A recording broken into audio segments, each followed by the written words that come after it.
You have to figure out how to bridge the gap between, what their focus might be on and what the focus of the person that's actually building the products is on. What other skills do you think you developed before becoming a consultant that allowed you to be hyper successful? I was able to learn how to communicate with folks that are on different level of understanding, trying to draw on everybody's understanding to achieve that common goal. I was kind of able to say, all right, well, do we need to go ahead and handle the opposite of that situation as well? But at some point too, you got to put your foot down. You got to learn the stuff. As long as you have a spirit and a desire to learn, you can really learn the technology. That opens the door to being able to work with clients, especially that have that manufacturing background. Somebody like myself who had industry experience but wanted to make the jump to consulting. So when you became a CRM consultant, you weren't necessarily starting at ground zero. You could be making two totally different things that serve two totally different purposes. Got a passion for automation, and I think it comes from the supply chain operations background, trying to lean things out. What were some things that you were able to do by hitting the ground running as a consultant and learning about the space? If I were going to go back in time and talk to myself, I would say,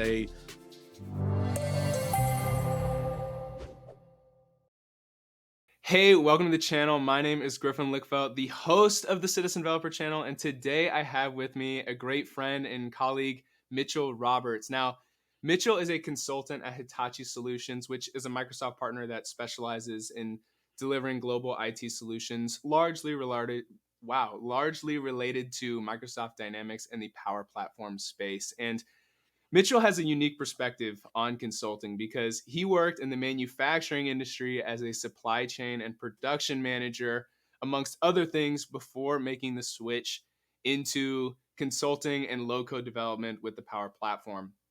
Besides a short, brief experience implementing a custom Salesforce solution for that company, Mitchell had no prior experience in CRM consulting, and within 2 years has been able to gain invaluable experience and learn how to be an outstanding consultant in the Dynamics space. Mitchell, welcome to the show. hey, thank you for such a kind introduction. Yeah, I'm excited to talk with you. So some of the other guests we've had on the show are people with decades of experience. And while I think that they can have some really cool insights into how they've developed a career, I and myself and yourself we're newer to the space, right? And we have around 2 years of experience. I mean, 2 years ago, I didn't know what the Microsoft Power Platform was, right? And I'm interested to hear kind of your story of how you first heard about consulting. Yeah, absolutely. So, this kind of answer to this question goes hand in hand with my background.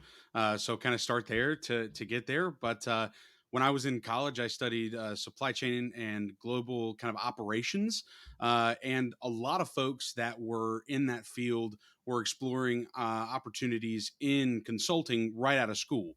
At the time, it was, I think, a much more focused on managerial consulting, and really the tie-in with supply chain was process mapping. There's a kind of a methodology called DMAIC that is one of my favorite things that I learned because it essentially helps you answer or solve any problem that you're presented with. So.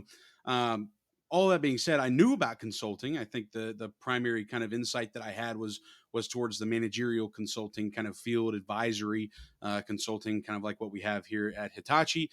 But I kind of opted for a slightly different path, and I actually wanted to start in industry. So some of the conversations that we had back when I was in school was, hey, you can start in industry, and then you can certainly make a jump over after you've kind of gotten some of that experience. You can also do the reverse. It's really up to you. And so I ultimately decided to start with industry. Went to the manufacturing space and had a blast. Started in supply chain doing like machine routings, things like that, kind of up to the game a little bit, went down on the production floor, started managing some employees that were actually going through and building the products that we were creating, which gives you a lot of kind of valuable insight. Jumped to software as a service company that was kind of under that same umbrella. Did a little CPQ integration that you alluded to with Salesforce, which was absolutely my first forte into any kind of CRM experience, and then ultimately joined Hitachi. I think we would be remiss not to mention the launch program. Something that I think got both of us involved Certainly. in consulting at Hitachi, and really a big fan of that because it gave an opportunity for folks who had zero experience in consulting and honestly either no experience or very little experience in the workforce to jump in and learn. And it also gave opportunities to somebody like myself who had industry experience but wanted to make the jump to consulting. So coming full circle, I think that's really how I found out about it initially, and then I found myself in a more specialized space, not necessarily managerial or advisory consulting, but CRM and technology consulting. So happy to be in the field, and yeah, I guess that's the answer to that question.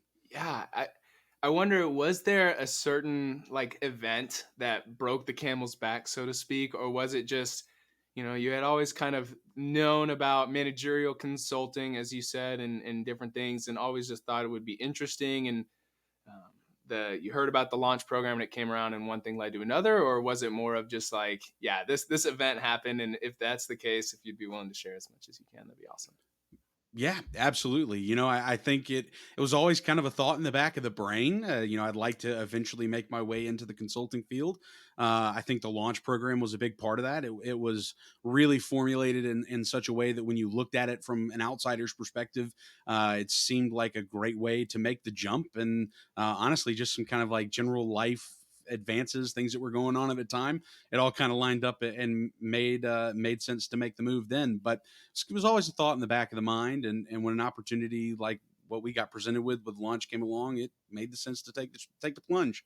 Yeah. So the episode hasn't necessarily come out yet, but Mark has actually, I've had a conversation with him. And for anybody that's maybe listening to, this is the first one they're listening to, Mark Lindbergh, he was at Hitachi and was kind of the founder of this launch program. And he is a previous episode on the list of conversations here. And so we talked a lot about, what this launch program was, how he was able to make it successful with, I think over the 3 years, like 75 graduates, so to speak, and necessarily what they were looking for in launch consultants. And it ultimately boiled down to, people that had the soft skills or an industry knowledge and expertise, or the ability to consult and be personable. And okay, let's take these people that have skills, that are great at what they do, and just teach them about dynamics and teach them about the power platform and being able to tap into that, because it's crazy to think about. I mean, obviously Microsoft is huge and Microsoft Dynamics is huge in the business space, but it in our little world and bubble, we tend to think that it's bigger than it is. And the reality is, I think that the Microsoft Dynamics and Power Platform consulting space is still relatively small in terms of consulting and software consulting as a whole. And so being able to teach people the technical skills required to be a consultant and, eventually an architect in that 12-week program was really cool. So I would agree, we neither one of us would be here without something like that, and the ability to do that. What A question for you. What advice would you have to somebody that, they feel like they are you 2.5 years ago, where they don't necessarily despise what they're currently doing, but feel like they would enjoy doing something else or enjoy consulting and the ability to work at least hybrid remotely or full-time remotely and different things. What advice would you have for somebody who's thinking the way you were thinking? Yeah, absolutely. I think the first thing that I would say is kind of what you just alluded to, which is the technology. As long as you have a spirit and a desire to learn, you can learn. There is sufficient documentation out there for Dynamics as a platform that Microsoft provides, that MVPs have created and posted on YouTube, that folks like you are creating and presenting out to the world. So if you have that spirit to want to learn, you can really learn the technology. It is true, I would say, that the best way to learn that might be hands-on experience, but you can certainly, kind of get a taste and start to get a feel, and build that knowledge base so that when it comes time to get that hands-on experience, you're not starting with a totally blank slate. So, I would say that kind of the first thing is the technology can be learned. So don't let that stop you from wanting to take the plunge, make the jump, go through the transition. I think that again, something else that you mentioned, there are a lot of benefits to working in a space like the space that we work in. You have opportunities for flexibility when it comes to working in a hybrid or remote scenario, which is really wonderful. You also get an opportunity to travel and meet folks that are working in the same field that you are, that you may have not met otherwise at your company or at a client site. You also are presented with opportunities to have conversations with folks that are on the floor building the product, if you're working with a manufacturing client, all the way up to C-suite executives. So you really get the opportunity to do a lot. So I think all of those things should be considerations too when you're making the jump. And if I were going to go back in time and talk to myself, I would say the same things. And a lot of those things are kind of what I had said. I felt like I could learn the technology.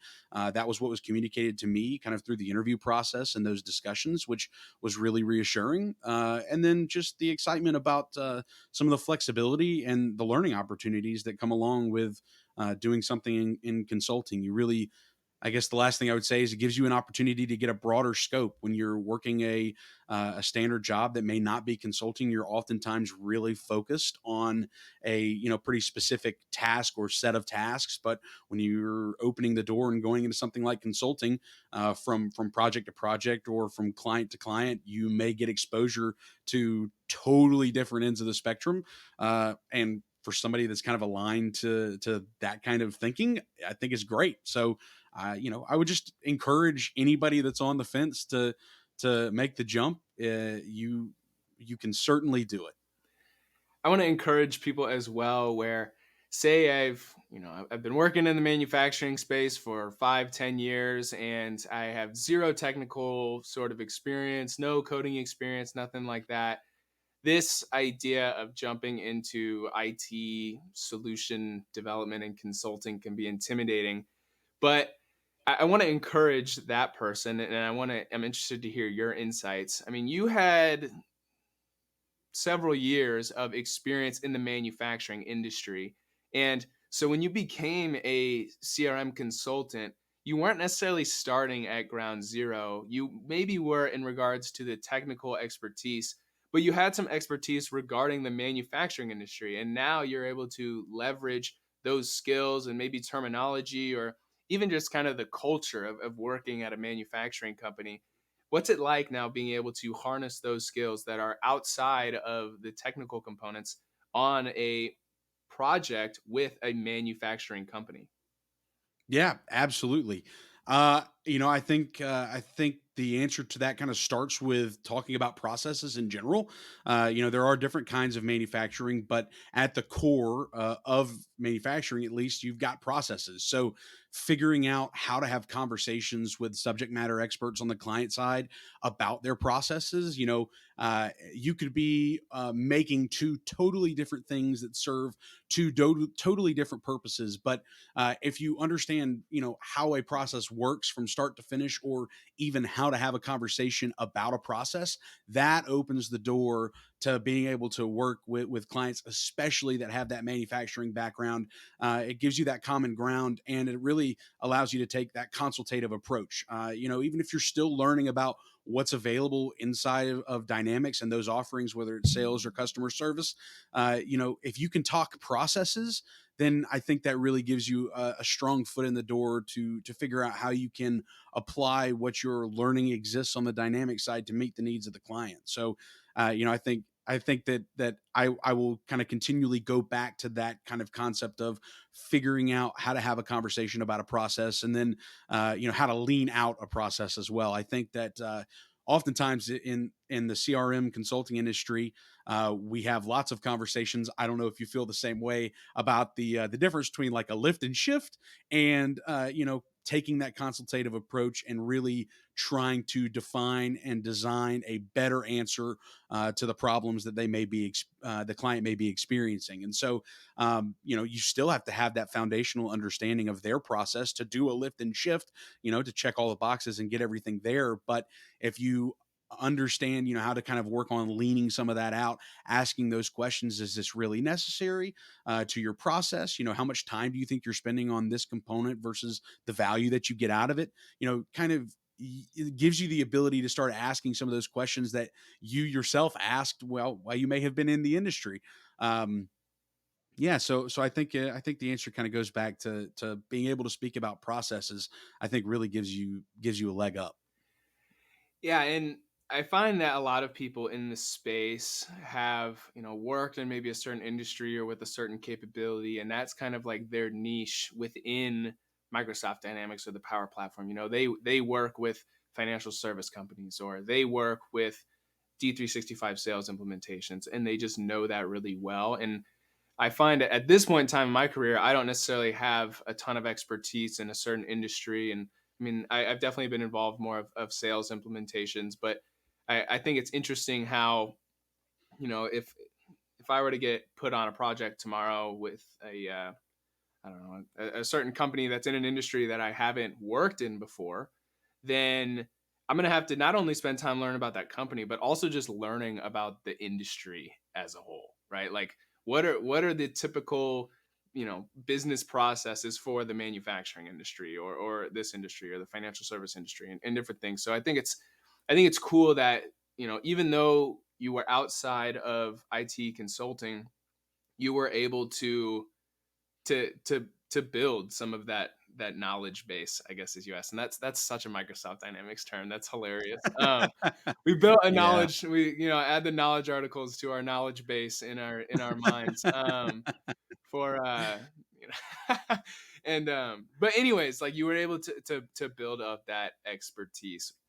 What other skills do you think you were able to develop? Maybe these are soft skills or other things, but what other skills do you think you developed before becoming a consultant that allowed you to be hyper successful in this beginning of your consulting journey?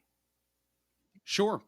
I think that this is definitely a term that gets used often and for good reason.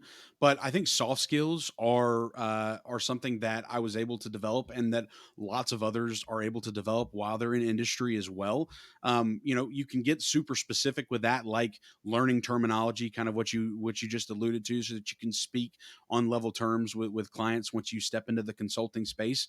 But even if you're not as specific as that, I think that uh, you know, I, I was able to learn how to communicate with folks that are on a different level of understanding, or that are viewing the kind of the process, or what they're doing from a different perspective. So, if you're having a conversation with somebody that may be working on the manufacturing floor, and their kind of main KPI that they are working towards is about pace and speed, and they're trying to work through creating, a certain set of items within a single shift. That may be their primary focus. But you have a conversation with somebody that's the lead for safety at the manufacturing facility. Their KPI is totally different, and you have to figure out how to bridge the gap between, what their focus might be on and what the focus of the person that's actually building the products is on, and kind of coming to a consensus. And I think that, is one of those soft skills that can certainly be applied in the CRM consulting space.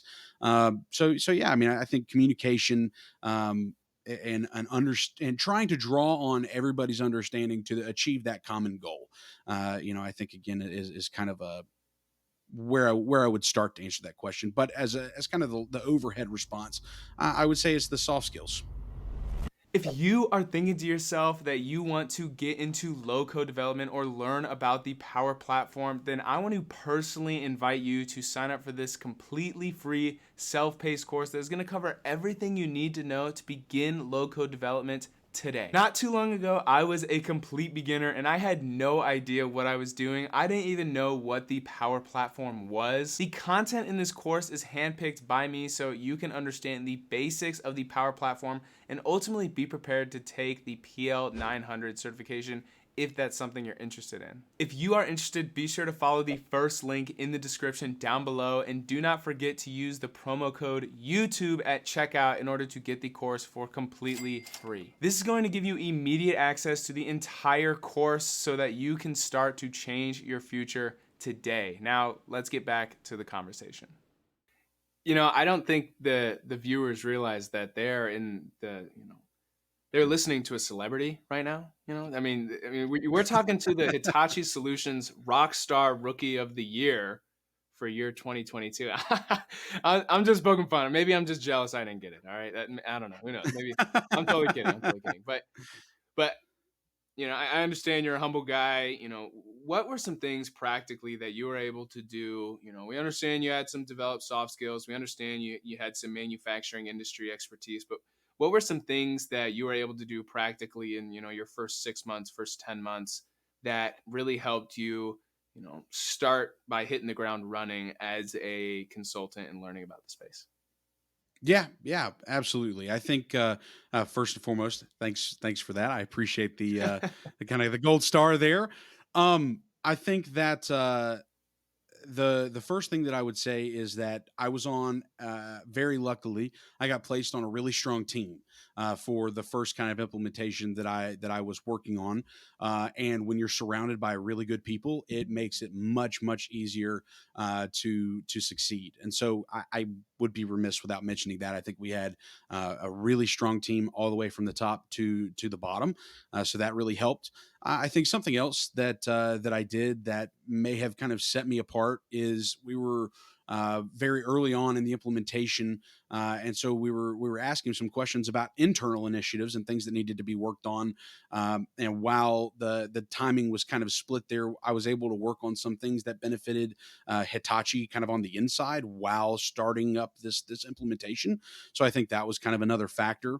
But I would say one of the biggest things that I kind of approaches that I took that may have set apart my thought process is, and I've talked to some of the architects about this, is when you're writing a design for a task that or a PBI, that's the Hitachi speak. For something that we're going to be designing and then building for the client, there's this kind of question that always gets asked about how specific do you have to be in the design in order to pass that information on to the consultant that's actually going to be developing that solution. And one of the things that's pretty popular in dynamics, for example, is a business rule.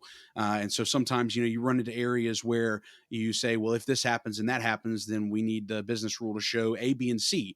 But what some folks may not immediately see or think of is the kind of the opposite of that scenario. And so having again like that process kind of mindset and just a way of thinking about it, I was kind of able to say, all right, well, do we need to go ahead and handle the opposite of that situation as well? And when you start asking those questions and kind of getting ahead of what may be written exactly in the design, or kind of taking that next step in the thought process without having to have that information, directly handed down, I think that was I was able to build some rapport with the architects. I was able to kind of show them, hey, I think I'm thinking along a very similar path to what you're designing, and I think that ultimately kind of helped with that as well. But yeah, As a complete beginner, Mitchell, what did you do to learn the technical things? You I think what you said is great, and but at some point too, you have to. All right, you got to put your foot down. You got to learn the stuff, and learn the technical components. You got to learn.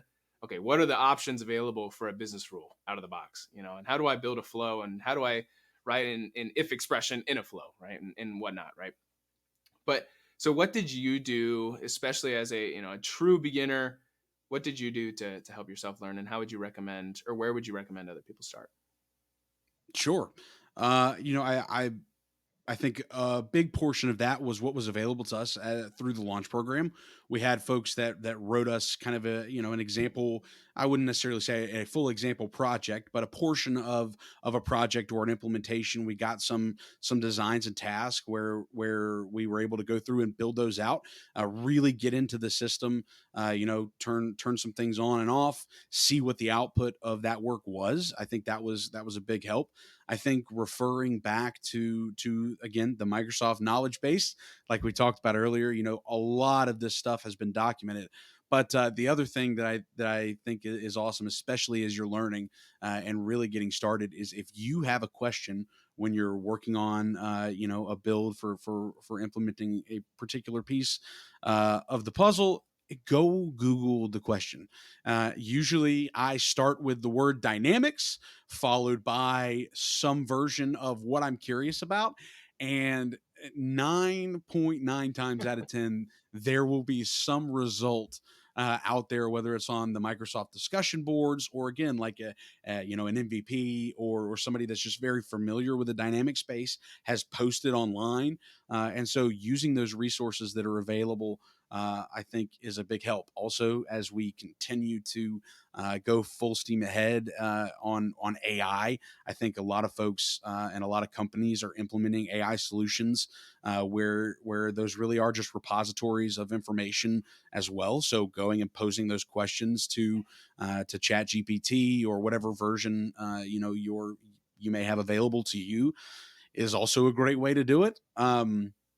And kind of in that same vein, one of the things that I just really kind of fell in love with and started working on early was adaptive cards, which used like JSON language to kind of build those out.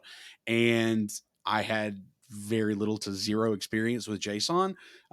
So, if you kind of read through those articles and then you ask your AI to write that code for you, you can compare, hey, here's what I wrote originally, here's what AI wrote, where are those gaps, and then kind of go back and trace it that way.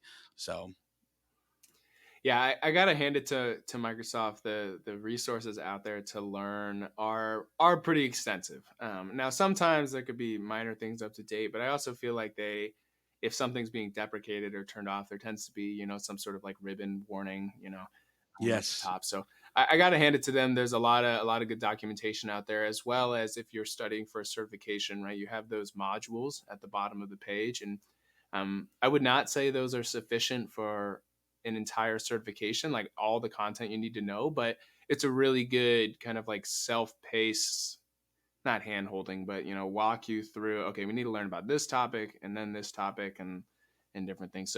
So I completely agree. And then yeah, you're right.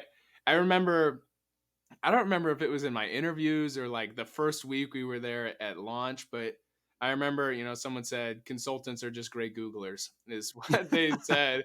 And I'm like, all right, sweet. Like I don't have to learn anything. Cool. But no, it was just like, yeah, there, I Microsoft Dynamics, period.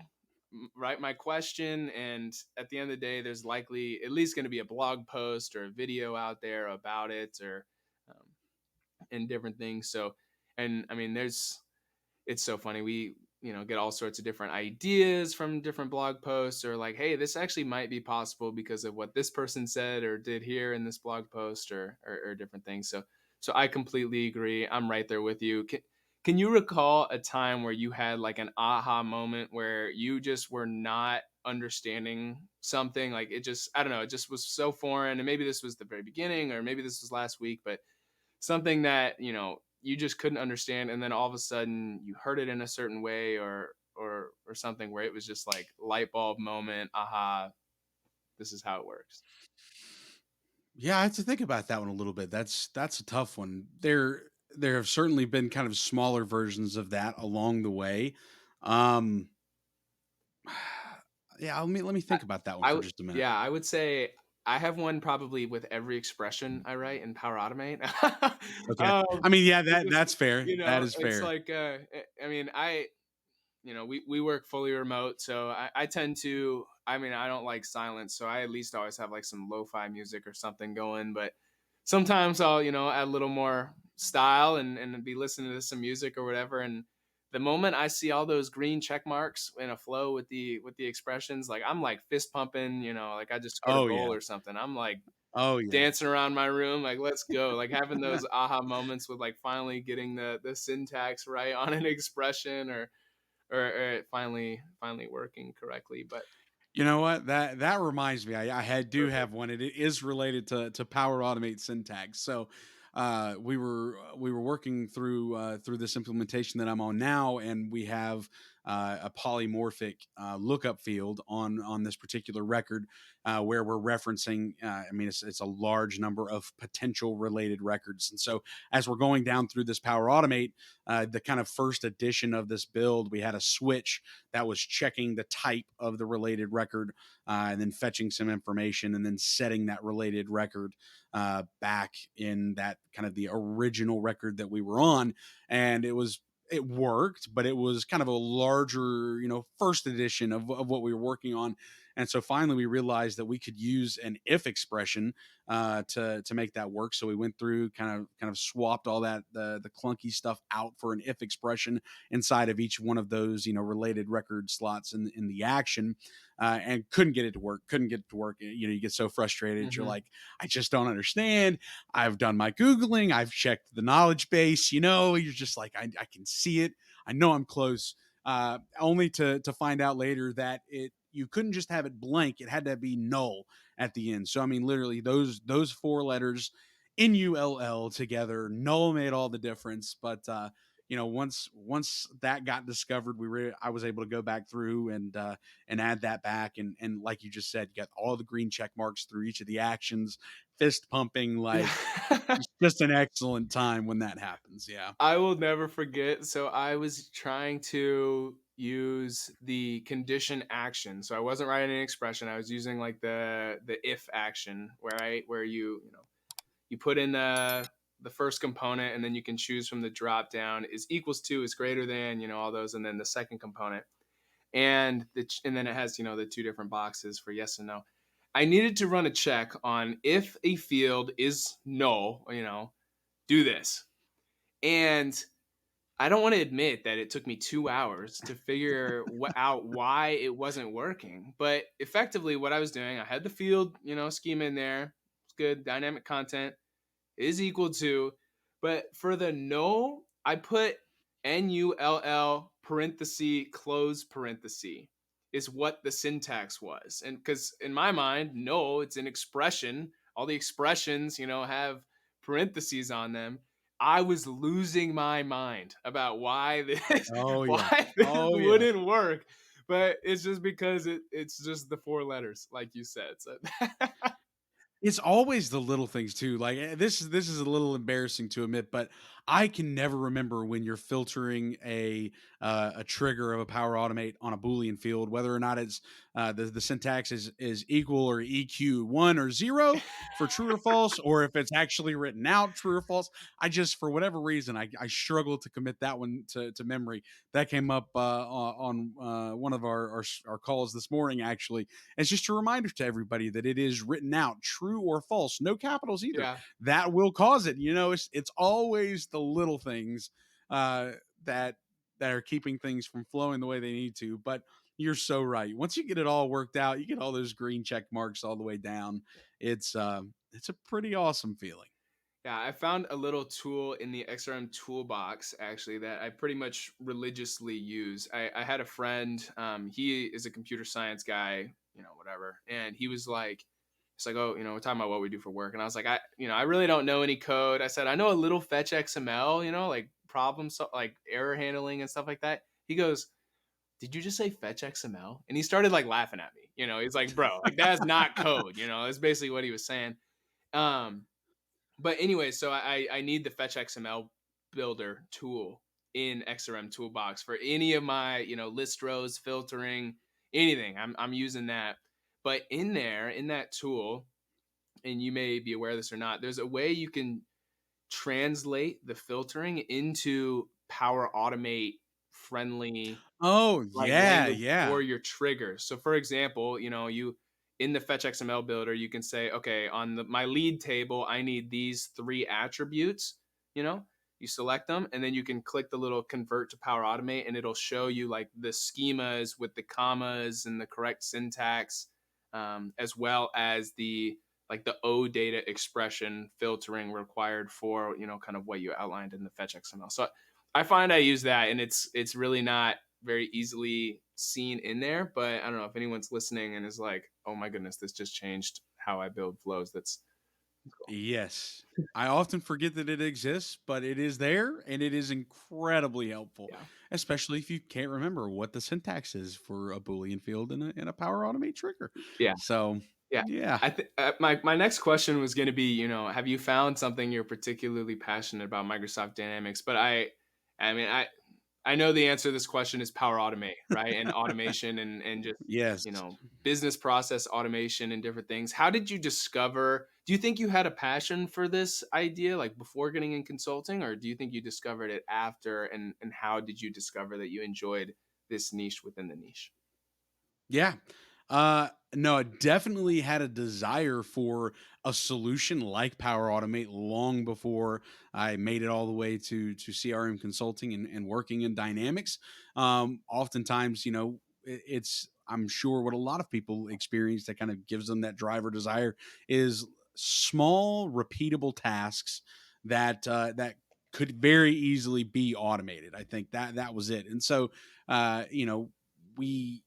we so could have used Power Automate to simplify a lot of things, to automate a lot of things that we were doing. And so, looking back and having that desire for a tool like that, and then coming into CRM consulting and then having it available, not only to kind of explore and learn on my own, but also to use on implementations with clients, it certainly kind of struck up that kind of excitement in the first place when I got to the consulting space. But you're 100% correct. I really I've got a passion for automation, and I think it comes from that the supply chain operations background, trying to lean things out, make them as simple as possible.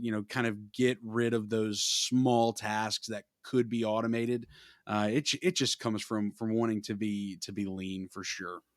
This is a question that might be on the spot, and but here, let me provide some more context. So I find myself to be a pretty organized person. I mean, even, the place in the fridge where I put, whatever, if it's not there, I'm not seeing it, but just I need the organization. My wife makes fun of me all the time for my man eyes, but I need the organization and things outside of life, and I find I take that approach into the Power Automate flows that I'm building. Like, okay, all of my actions have a renamed thing that makes sense, and all of my actions have a little note, and they're super lean. I'm only getting the information I necessarily need. Now, I'm not going to show them or anything because someone will probably check me and be like, bruh, what are you doing here? This is, you could definitely fix this. I'm not saying I'm the best Power Automate builder, but what I'm saying is I tend to take a little bit more pride in not just building a flow, but like building it so well, like with so much effort, Yes. and even if it really, in the grand scheme of things, doesn't matter. This is a flow that's running once a quarter, but who cares?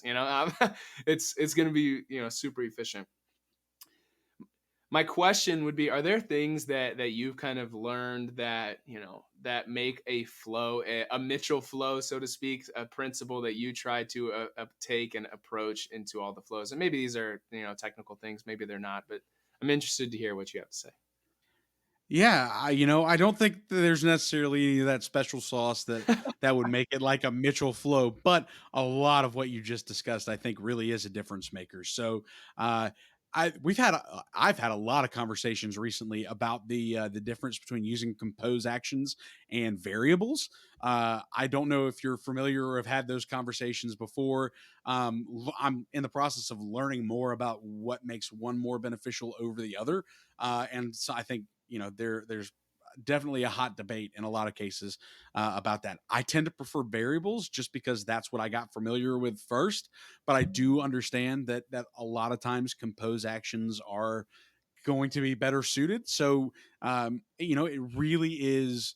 I do think there are some things where there is a factual, like, this is better, this is not better, Yeah. and honestly, compose and variables, there may actually be a factual, and there probably is a factual. This is better, this is not better for scenario A, B, and C. But I also think there are others where there isn't really that factual, like, line in the sand. So, you're spot on naming your actions appropriately. I think is super important.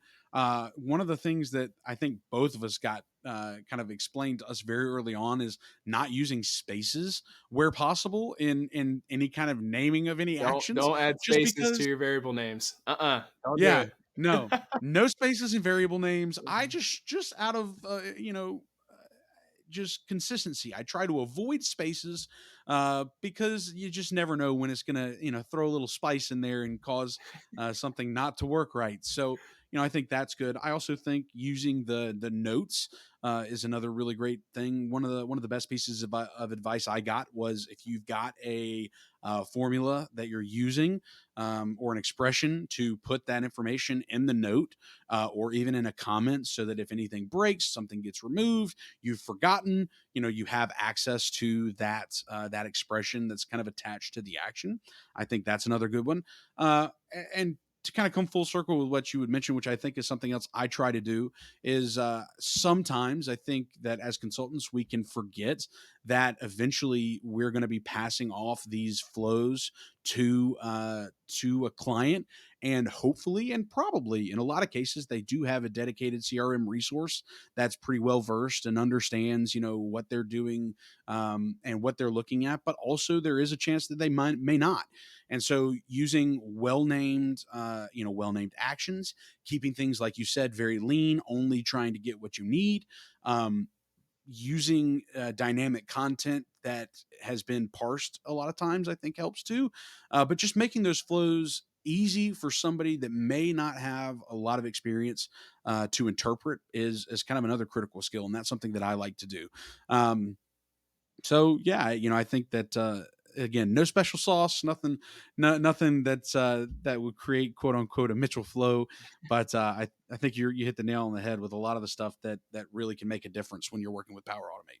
Yeah, and maybe you would disagree. I haven't necessarily found an issue with adding spaces into the name of my actions, but I have found issues where like I remember I was trying to add some parentheses to the name of my actions and that had an error. If you used like a quotation mark or anything like that, anything that could be confused as like HTML, I guess, syntax or anything like that. I Sure. found another tip, and I've started doing with the notes themselves is a lot of times, especially, I mean, a lot of the flows that at least I'm building, I'm sure you are involving different Dataverse actions.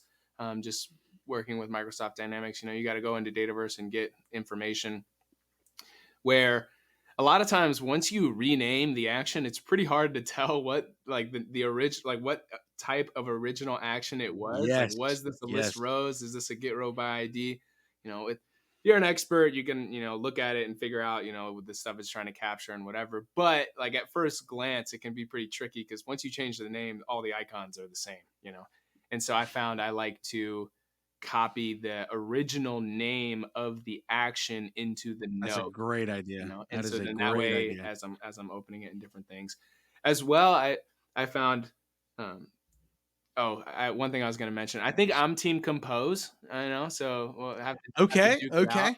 but I mean I know with apply to eaches and different things, time and place for both of them, but I find I use composes a lot, one in my testing because I don't know the current interface, which at the time of recording, the new interface is like currently kind of rolling out and being developed. But um, the current or what we might call the old interface, like sometimes after a run and you click on it, it'll like hide the output for some reason, of the action. It Yeah. just says like 200. I'm like, bro, that does Yep. not help me at all. So a lot of times I have to just like dump the outputs into composes just for testing Sure. and then after kind of remove them, or I find like I'll use composes for like if I'm sending an email with an HTML table, like using a compose to for the table style, a compose for the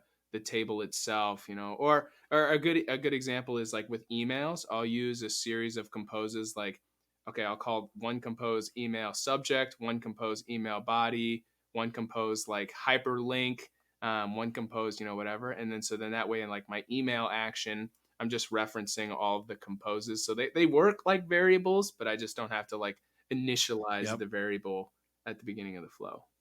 See, and here's my one gripe. My one gripe is when you go to use a compose's dynamic content, all it reads is outputs. Outputs. and that's what kills me, and that's what I really like about variables is that it reads the name of the variable for the dynamic content. Very true. So, I that for me, that's my big gripe, and ultimately, I think I'm going to be overruled by factual truth, which is that it just is much smarter and more efficient to use compose actions than variables. But I wish it all of them didn't just say Yeah. outputs, and part of that is for me and my own sanity as I'm going through and I'm building things, but also it returns back to the thought about what you eventually will deliver to the client, and if they just see outputs, obviously you can hover over it and you get more details. Sure, I acknowledge that Sure, that is sure, there, sure. but I like being able to see all of it right there. So team compose versus team variable. I feel like I'm going to take the L on this one, and that's fine. That's fine. So like you said, there's a time and a place where one certainly makes sense over the other, but that's my gripe. I don't want just outputs. I want to know specifics. Yeah, that's fine. I'll accept that gripe. I love it. I want to, transition us. So in every episode, we have what's called the after hours happy hour segment. And, this is just a time and a place to talk about, anything outside of Microsoft Dynamics and share a little bit more about your personality or my personality and, you know, continue to talk about kind of who we are and why we are the way we are. Right. And I wanted to ask you, Hot Wheels, what's going on Yes. here? I want to ask. Yeah, yeah. So now that I am in CRM consulting and I have a full time adult job, I am able to explore my childhood passions like Hot Wheels. I keep a couple of them, up in the background because it is something that I'm passionate about. I went back and forth. I was like, should I make the joke? Should I not make the joke? But I have an extensive Porsche collection. They're just all 164 scale. That's what I like to tell folks. But yeah, I think I've always admired cars. I like the way they look. I like the sounds that they make. Just at the bare bones of what it is, I am by no means a mechanic or mechanically inclined, so I don't come at it from that approach. I just like admiring the kind of the artistic beauty of it. So I really enjoy Hot Wheels. I found that especially going back to the pandemic when things started to kind of approach going back to normal, going back out in stores and things like that. Some of the fun that I had was going and finding, some of the castings that I like. I do like to collect a lot of like Porsches. Big fan of the Nissan GTR, especially the R35. I like that a lot too. But I told you about this a little bit earlier. I think that one of the cool things that Hot Wheels does is they hide special editions of their cars in standard production runs, and there are some other diecast companies that do that. But it makes it interesting because you have to kind of know what you're looking for. You may like this going to be this particular make and model. Oftentimes they'll change the color just a little bit, so you can go out and actually hunt for these particular Hot Wheels. They're called treasure hunts. Just to keep it fun and lighthearted. But every once in a while, when you find one of those, it's a pretty big win. I'm not in it for the financial gain by any stretch. I would say that my hobby has probably done the opposite. And I think my wife would agree. But every once in a while, you find a treasure hunt. The cool thing is that they're very limited production runs. So if you happen to stumble across one that they could be your $1.50 Hot Wheels, which is crazy that they're $1.50 now instead of just 99 cents. But they're worth anywhere from like $35 to $250 depending on the make and model, and you still buy it for whatever the price is where you find it. So it's a fun little hobby. Kind of get to express myself and my joy for cars. Yeah. So I don't want you to give up your go-to spot, the gold mine or anything, but is there a general spot, if someone else is interested that you like to go to, I mean, just hop over to yeah. Walmart, or is there, nah, Oh yeah. Walmart's not it. You got to go somewhere else. Walmart works. I think that uh, looking for Hot Wheels and kind of I guess collectibles in general have just become a bigger thing over the last few years for one reason or another. But yeah, I mean you can go to Walmart, you can go to Target. Oftentimes, like especially if you live in smaller towns like dollar stores, Dollar General. Dollar Tree. Shout out to the dollar stores out there. they've got little hidden gems with Hot Wheels, and I have found a couple of treasure hunts there. So yeah, any old store that's gonna carry a Hot Wheel, you have a chance. We talked about Googling. You do a little Googling, you figure out what you're looking for, and you just might get lucky. That's funny. Yeah, speaking to Dollar Tree or Dollar General, we'll happily sponsor next week's episode by Dollar General if you're interested out there. So no, There you go. I'm just kidding. Mitch, man, it's been great talking to you and hearing your insights and just what it's like your journey through pre-consulting into consulting and who knows, as the year goes on. So thank you for being here. The conversation was great. Thank you to you for sticking to the end of the video. My name is Griffin Lickfeld, the host of Citizen Developer, and I'm excited to connect with you guys in the next one.